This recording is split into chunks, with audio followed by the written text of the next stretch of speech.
আসসালামু আলাইকুম রহমতুল্লাহি ওয়া বারাকাতু।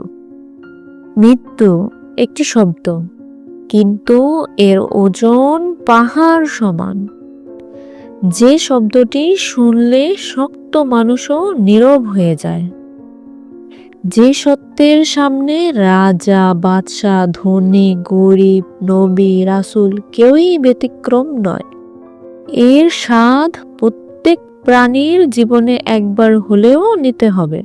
কিন্তু কখনো কি ভেবে দেখেছেন, আপনার মৃত্যুর মুহূর্তটি আল্লাহ না জানি কিভাবে লিখে রেখেছেন? একজন মা, যিনি জানেন তার আদরের সন্তানটি তাকে ছাড়া এই দুনিয়ায় একা হয়ে যাবে। যিনি কোনো সাধারণ মহিলা নন, তিনি হলেন সেই পবিত্র নারী যার নাম মহান আল্লাহ নিজেই কোরআনে সম্মানের সাথে উচ্চারণ করেছেন। তিনি হলেন হযরত মরিয়ম আলাইহাস সালাম। তার মৃত্যুর সময় কি ঘটেছিল? আর তার পুত্র, তিনি হলেন সেই মহান নবী যিনি আল্লাহর হুকুমে মৃতকে জীবিত করেছেন, অন্ধকে দৃষ্টিশক্তি ফিরিয়ে দিয়েছেন, আর মানুষকে আল্লাহর পথে আহ্বান করেছেন। তিনি হলেন হযরত ঈসা আলাইহিস সালাম। আজকের এই ঘটনায় আমরা দেখব মায়ের শেষ মুহূর্তের নিঃশব্দ কষ্ট, পুত্রের বুক ভাঙা শোক, ফেরেশতাদের আগমন এবং এমন একটি প্রশ্ন যার উত্তর যতবার শুনবেন ততবার আপনার হৃদয় কেঁপে উঠবে। এই গল্প শুধু একটি ঘটনা নয়, এটি আমাদের শেখায় মৃত্যুর বাস্তবতা এবং জান কবজের সেই কঠিন মুহূর্তের ভয়াবহতা। ভিডিওটি মনোযোগ দিয়ে শুনুন আর নিজেকে একবার প্রশ্ন করুন, আমরা কি জীবনের সেই কঠিন মুহূর্তের জন্য প্রস্তুত? হয়তো আজ আপনার চোখের জলই আপনাকে আল্লাহর আরো কাছে নিয়ে যেতে পারে। চলুন শুরু করা যাক। হযরত মরিয়ম আলাইহাস সালাম এবং তার পুত্র ঈসা আলাইহিস সালাম একটি কুটিরে অবস্থান করে কাল যাপন করছিলেন। একদিন হযরত মরিয়ম আলাইহাস সালাম পুত্র হযরত ঈসা আলাইহিস সালামকে ফলের তালাশে বনে পাঠিয়ে দিলেন। কুটিরে তখন হযরত মরিয়ম একাকী ছিলেন।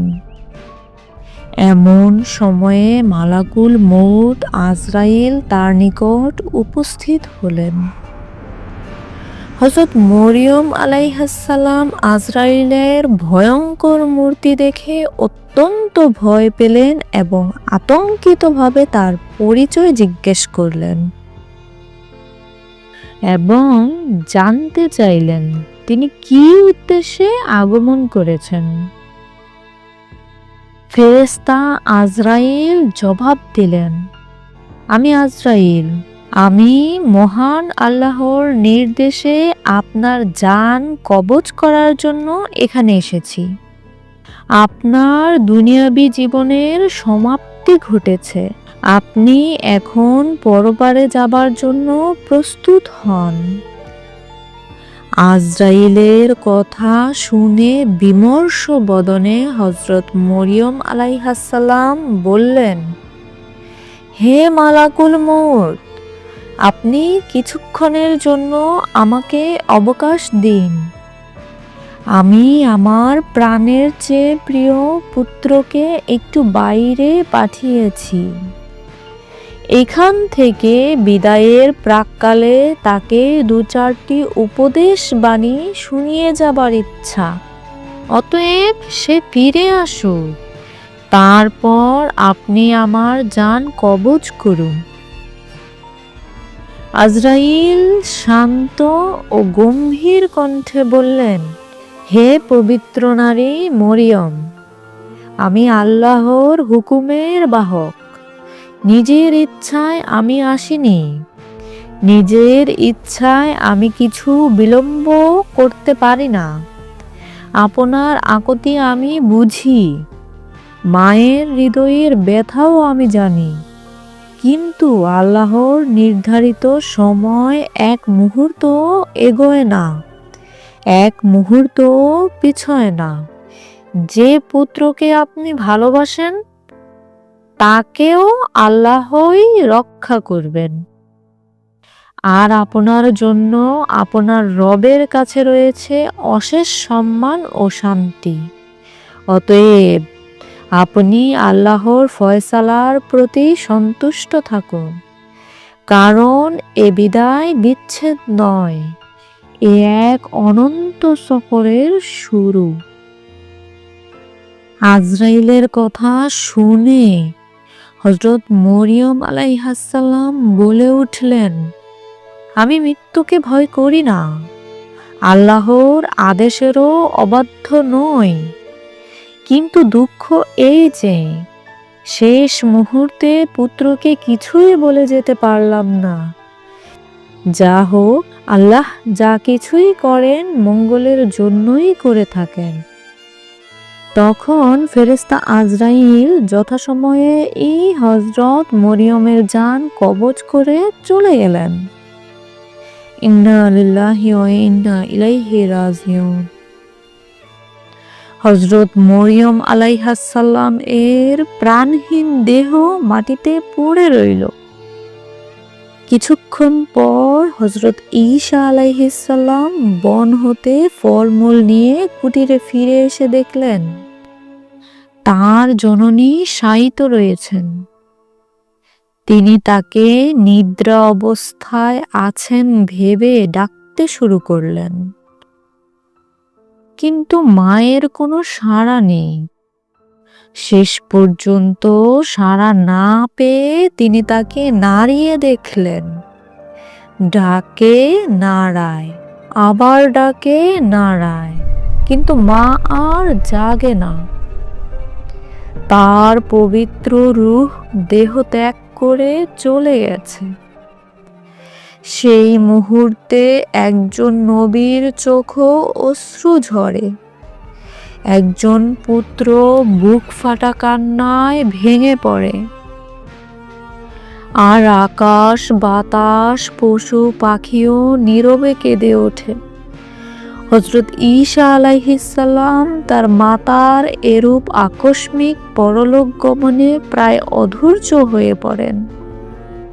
তিনি মাতার জন্য শোকে দুঃখে কাঁদতে লাগলেন। তার করুণ ক্রন্দনে পশু পাখিও কেঁদে আকুল হলো। এভাবে কিছুক্ষণ অতিবাহিত হওয়ার পর তিনি কিছুটা প্রকৃতিস্থ হয়ে মাতার দাফন কাফন কার্যে মনোনিবেশ করলেন। কিন্তু তারা মাতা পুত্র এমন জায়গায় বসবাস করতেন যেখানে কোনো লোকালয় ছিল না। তখন তিনি কতিপয় লোক সংগ্রহের উদ্দেশ্যে বের হলেন। কিছুক্ষণ চলার পর তিনি দেখলেন কয়েকজন লোক, তারা তার দিকেই আসছিল। তিনি তাদের কাছে মাতার মৃত্যুর কথা বলে তার কাফন দাফনের ব্যাপারে সাহায্য চাইলেন। তার কথার জবাবে আগন্তুক লোকেরা বলল, হে আল্লাহর নবী, আমরা মানুষ নই, বরং আল্লাহর ফেরেশতা। আমরা আপনার মাতার এ শেষকৃত্যে আপনাকে সাহায্য করার জন্যই এসেছি। বলা বাহুল্য, ফেরেশতাগণ হযরত মরিয়ম আলাইহাসসালাম এর কাফন দাফন উপযোগী কাপড়, সুগন্ধি ও আনুষঙ্গিক জিনিসপত্র বেহেশত থেকেই নিয়ে এসেছিল। সুবহানাল্লাহ। এরপর হযরত ঈসা আলাইহিসসালাম আগত ফেরেশতাগণকে নিয়ে তার জননীর কাফন দাফন সম্পন্ন করলেন। কাফন দাফনের পর তিনি মহান আল্লাহর দরবারে আরজ করলেন যে, হে মাবুদ, তুমি আমাকে মৃত মানুষকে জীবিত করার ক্ষমতা দিয়েছ। আমার ইচ্ছে হচ্ছে আমার মৃত মাতাকে জীবিত করে তার নিকট দু একটি কথা জিজ্ঞেস করি। তখন মহান আল্লাহ তাআলা তাকে এ ব্যাপারে অনুমতি দান করলেন। তখন হযরত ঈসা আলাইহিস সালাম তার মৃত মাতাকে জীবিত করলেন এবং তার নিকট জিজ্ঞেস করলেন, হে আমার জননী, পৃথিবীতে কোন সময়টি আপনার কাছে সর্বাধিক অর্থাৎ সবচেয়ে বেশি কষ্টকর বলে মনে হয়েছে? তিনি বললেন যে জান কবজের সময়টি আমার কাছে সবচেয়ে কষ্টকর সময় বলে অনুভূত হয়েছে।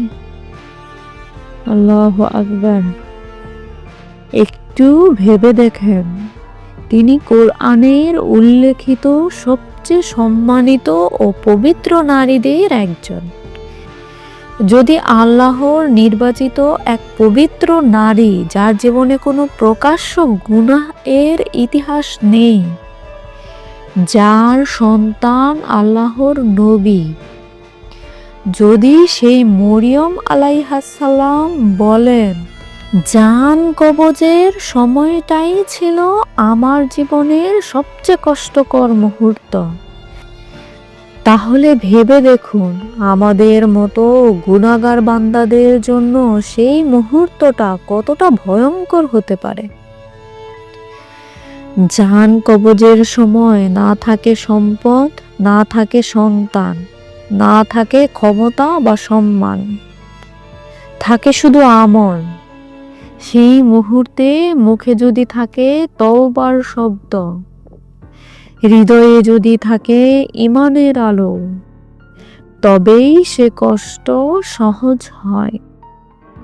এই ঘটনা আমাদের শেখায় মৃত্যুকে ভয় পাওয়া নয়, বরং মৃত্যুর জন্য প্রস্তুত না থাকাই আসল ভয়। আজ যদি আমরা আল্লাহর স্মরণে জীবন সাজাই, তাহলে জান কবজের কঠিন মুহূর্তটাও রহমতের ছায়ায় পরিপূর্ণ হতে পারে।